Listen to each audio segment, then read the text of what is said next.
အာယုံရဲ့နူးညံ့တဲ့အလင်းကတဲအိုလေးတဲကိုဖြတ်တန်းလို့အမွှေးတိုင်ရနံ့တွေကလေထဲမှာသင်းပြန့်နေတယ်ဖိုးကငွေတပိတ်လေးကိုအသားအရတိုက်ချွတ်နေလေရဲ့တုံရင်နေတဲ့လက်စုံကနှစ်ပေါင်းများစွာလှုပ်ဆောင်လာခဲ့တဲ့တရားတရားကြောင့်ကျွမ်းကျင်တည်ငြိမ်လို့ခိတ္တရနာလို့ကွယ်လွန်သူဇနီးတဲ့ရဲ့ဓာတ်ပုံလေးကိုကြည့်ရင်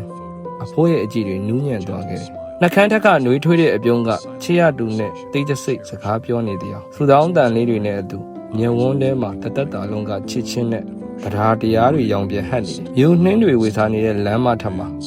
အဖိုးကခြံဝင်းတကားစီကိုဖြည်းဖြည်းချင်းခြောက်လာခဲ့တယ်။နိုးထားစပြုတ်နေတဲ့ရွာကလေးရဲ့အတန်တွေကအဝေးကနေပက်တင်ထက်လို့စိတ်ချတီးခံမှုတွေအထင်းသားရှိနေတဲ့မျက်နှာနဲ့မြူနှင်းတွေကြားမှာအဖိုးကတစုံတစ်ခုကိုစောင့်မျှော်နေတယ်။အကြခင်မှာပဲတန်ဃာတော်တွေဟာမြူနှင်းတွေကြားကတိတ်တဆိတ်ကြွချီလာခဲ့ပါတယ်။ကြီးညိုတရားတရားအပြည့်နဲ့အငွေ1000တောင်စွန်းကိုတူတန်းလိုက်ပြီးမြူနှင်းတွေကြားကတိတ်ဆိတ်တဲ့ကောင်းချီးမင်္ဂလာတွေ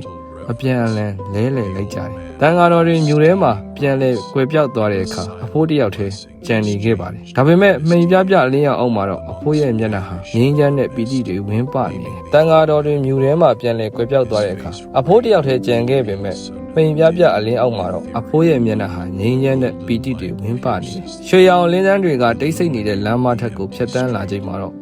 အဖိုးကလက်အုပ်လေးချီလို့နောက်ဆုံးဆူတောင်းမြတ်တာကိုရွတ်ဆိုနေလေရဲ့ပြုသမျှကုသိုလ်တွေကိုအမျှအတန်းပေးဝေပြီးသူကတစ်သားအိမ်လေးစီပြန်လှည့်လာခဲ့တယ်။ရွာကလေးရဲ့နိုးထတန်တွေကလည်းပိုပြီးကျေလောင်လာခဲ့ပါတယ်။မြမမနက်ခင်းရဲ့ရိုးရှင်းတဲ့အလှကိုနေအောင်ကြီးကအပြည့်အဝဖော်ပြနေချိန်မှာအဖိုးရဲ့တည်ရှိမှုကရင်လောကကြီးအတွက်ကောင်းကြီးတစ်ခုဖြစ်နေခဲ့ပါတယ်။